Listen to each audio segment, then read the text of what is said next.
So, hi Life, another video, another share guys, another POV. So, ngayon guys, magbibigay tayo ng point of view dito sa isang paliwanag ni Kalingap Edo kung bakit hindi niya pinapakita si Viancy sa kanyang vlog sa tuwing kasama niya ito. Sa tingin nyo? Ayan, ang lagayan na tayo. So, ayun guys, sa tingin nyo, bakit hindi niya pinapakita si Viancy sa tuwing na kakasama niya ito? I think for me, nakakabilib nga actually. Kasi mas lalo kong nakikita yung pure love ni Kalingap Edo para kay Viancy, because kahit alam niya na pag naipakita niya si Viancy or kasama si Viancy sa vlog or na maipakita lang niya yung 1 minute, 2 minutes, marami mas tataas yung views niya lalo, 'di ba? Pero it's not about the views. It's about na mas masaya siya kapag kasama si Viancy at sapat na yan. Nakakaloka. Parang may lip tint pa yung ngipin ko. Anyways, ngayon guys, huwag tampururot sa mga fans na matatamaan dahil naging prangka lang si Kalingap Edo sa kanyang nararamdaman dahil siguro maraming nabibitin. Wondering din sila kung bakit nga ba hindi pinapakita ni Kalingap Edo. Actually, kung kilala nyo si Kalingap Edo, hindi talaga niya binabypass si Kalingap Rab. Yung respeto niya kay Kalingap Rab is nanatiling on top. Yung respeto niya kay Kalingap Rab, which is hanga ako dyan sa part na yon. And actually, hindi nga naman niya beneficiary si Viancy. So, hindi niya highlight si Viancy sa kanyang channel. Kaya naman niya sinasama si Viancy sa pag-i-scout na. It's not because para magka-views siya. Ang gusto lang niya makasama yung tao. 'Di ba? At ma-enjoy nila yung bakasyon ni Viancy kasi ilang buwan lang din naman, balik eskwela na. So ngayong walang pasok, gusto niya na magkakasama sila. Quality time indeed.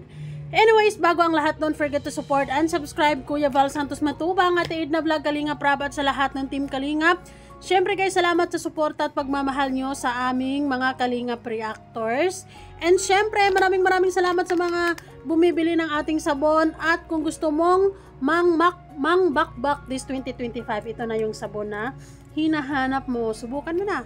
At sa mga interesado, please message me sa aking FB, Miss M's Life. So this is it. Bago natin tuluyang pakinggan ang paliwanag ni Kalingap Edo, meron tayong mga ilang komento dito na babasahin natin. So shoutout muna kay Ate Irma Panganiban Ranua. Irerespeto na lamang po natin ang pakiusap ni Kalingap Edo at saka po maaari po siyang pagbintangan na ginagamit niya si Viancy para tumaas ang views niya. Mag-ingat po tayo kasi napakarami pong pwedeng mangyari na mapasama si Kalingap Edo. Totoo naman yan, 'di ba? Well, si Kalingap Edo, wala man siya sa pagkakakilala ko sa kanya for about 4 or 5 months now. Sa napapansin ko wala man siya masyadong paki sa mga opinion ng iba, sa totoo lamang. Pero, ang isa sa mga pinapahalagahan niya is yung si Kalingap Rab.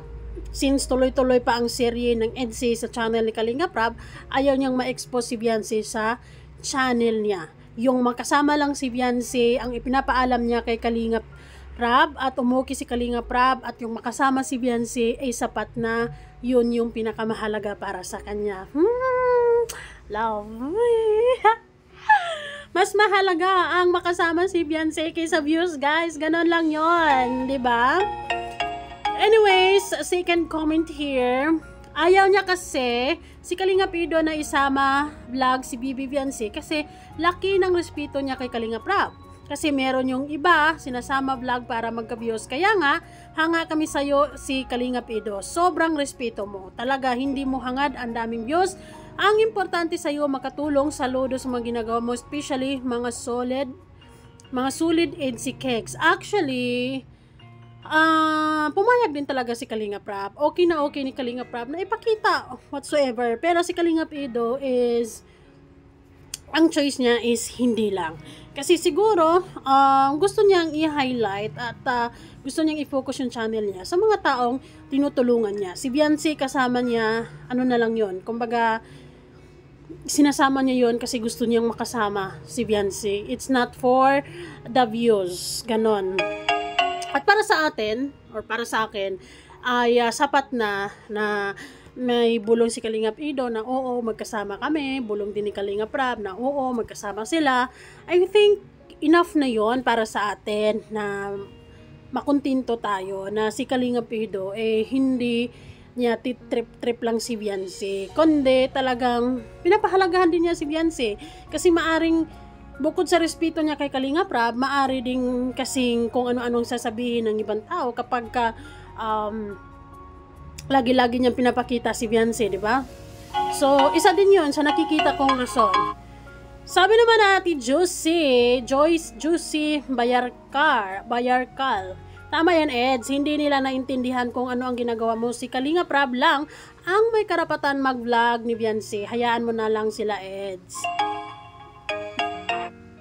Sabi naman ni Ate Divine, oo naman kasi tama si Eds, basta kasama ang wifey niya, masaya na siya kahit di na ipapakita si Beyonce. Saludo talaga ako sa iyo, Eds. Sabi naman ni Ate Feli, kaya nga tama ka din Kalingap Ido kasi si Kalingap Rab lang ang nagka-vlog kay Beyonce. Ganyan ang marespetong tao, si Bibi Beyonce ay kanyang love team lang. Correction sa love team lang. Guys, yung sa iba. So, ito na yon guys. Naging prank ka lang din naman si Kalingap Ido. Huwag kayong magtampo kasi siya yung tipong tao na hindi kayo bigyan ng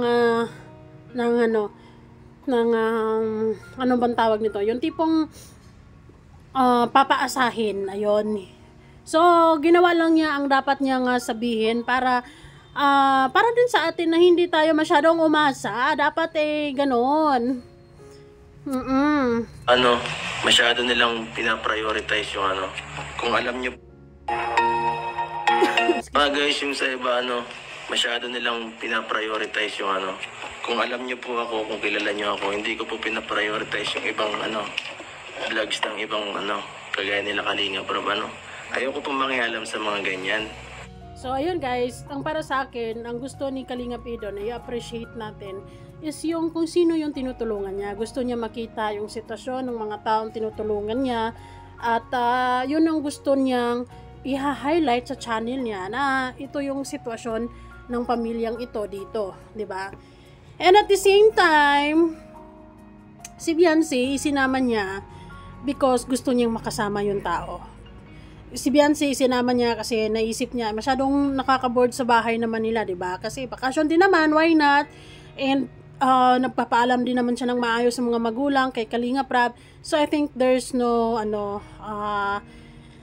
walang problema sa part na yon. Pero nga lang, medyo nabitin din siguro ang mga fans, kaya hindi rin maiwasan, Kalingap Ido, bakit naman hindi mo pinapakita? And then yung iba medyo nag-OA na rin yung nila na magagalit na sila kay Kalingap Ido at meron pang pagdududa, bakit mo naman hindi pinapakita si Beyonce? Bakit? So, yung paghahanap niyo po kay Beyonce, dahil sinasama ko siya is, huwag na po kayong umasa maghanap na makita siya sa video ko kasi hindi ko po siya ipapakita. Oh, klarong-klaro, di ba? Klarong-klaro, malinaw na malinaw ang sinasabi ni Kalingap Ido. Kung naghahanap kayo kay Beyonce sa aking channel, hindi po yon mangyayari. Maring minsan nahahagip ng like mga 5 seconds, 6 seconds, pero hindi pa nakaharap, 'di ba? Buhok lang or basta sobrang saglitan na, lalo na siguro kapag yung iba yung humawak ng camera, hindi maiwasan na ganun yung hagip, 'di ba? Anyways, makontento na lang kasi tayo sa kung anong nandyan kasi ginagawa naman yun ni Kalingap Ido kasi yung respeto niya kay Kalingap Rab, and syempre yung pinapangalagaan din niya si Beyonce sa maaaring mga judgment ng ibang tao. Pero ako, para sa akin walang problema. Kinikilig ako sa part na yun kasi ibig sabihin Sinasama niya si Viancy, it's not for the views. Sinasama niya because gusto niya makasama. Sinasama niya because gusto niya yung ano, masaya siya pagkasama si Viancy. 'Di ba? Mas magaan yung araw niya, mas hindi niya nararamdaman yung pagod kapag kasama si Viancy, 'di ba? And siguro mas lalong nakakagana nakasama niya yung inspirasyon niya, kaya ginagawa niya ang lahat ng ito. And actually at the same time, nakakatulong siya sa mga taong nangangailangan. This is, masasabi ko, hitting two birds with one stone. Diba? Ano nga eh, diba? Anyways, sige, tuloy natin. Kung alam niyo po ang ano ko, kung alam niyo po ang ugali ko, hindi po ako abuso sa ganyan. Oh, yes. So, kung magalit man po kayo, nasa sa inyo na po yun, hindi ko na po problema. Wag na kasi kayo magalit. Wag na kayo tampururot. Okay na yon na sinabi ni Chanley. Makuntinto na lang kasi tayo. Kasi si Kalingap Ido, hindi man niya sinama si Viancy for the view. Sinama niya yon dahil gusto niya makasama yung tao. Gusto siguro nila mag-banding. Like for example, after ng pagcha-charity, kakain sila, ganun. 'Di ba? That's it. So, ayan, bahala po kayo magalit. Yung iba kasi nagagalit bakit daw di niya Kung ano man kasi ang meron sa dalawa ngayon, low-key lang kasi ang EDSI guys, hindi kasi sila like, hindi, yung low-key lang ba? Parang wala pero meron.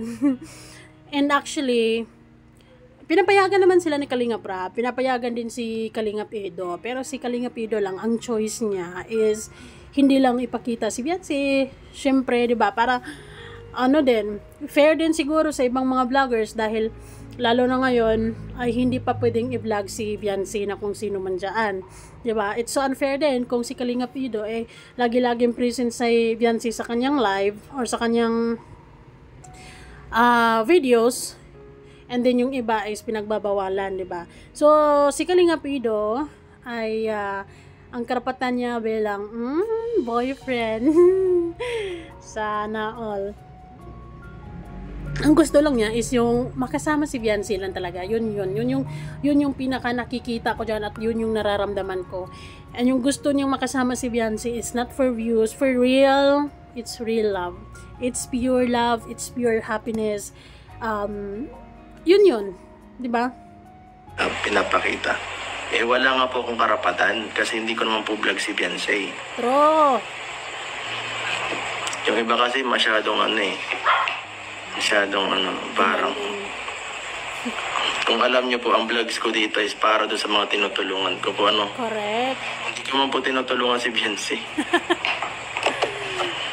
Totoo naman yan. Gusto ni Kalingap Ido, mag-focus tayo sa kung anong merong binablog niya sa mga taong dapat tulungan, hindi for the kilig ang kanyang pagbablog. Kasi kung gusto natin ng kilig, doon sa channel ni Kalingap Rap. Po siya, Saka baka magalit sa akin lalo si Rap. Totoo. Hands up. Ako personally wala akong problema at mas lalo kong na-appreciate si Kalingap Ido sa paraan niyang sa ganyan, 'di ba? Isinama niya si Viancy because gusto niyang makasama yung tao, yung masaya siya pagkasama si Viancy, hindi yung isasama niya because alam niyang maraming mga EDSI fans na manunood at gusto niya kung manood kayo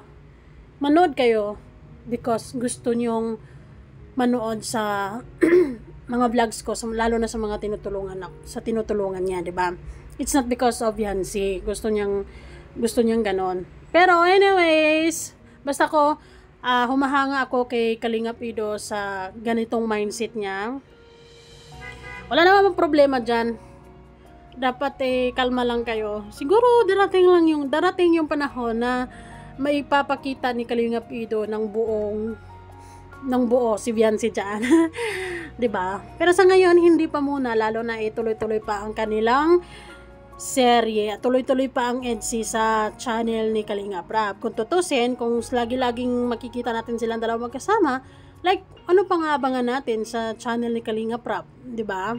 So ayaw niya ng ganon, ayaw niya na mawalan tayo ng gana or ayaw niya na hindi na tayo na-excite sa vlog nila kay Kalinga Prab because alam natin ay lagi naman yung magkakasama, di ba?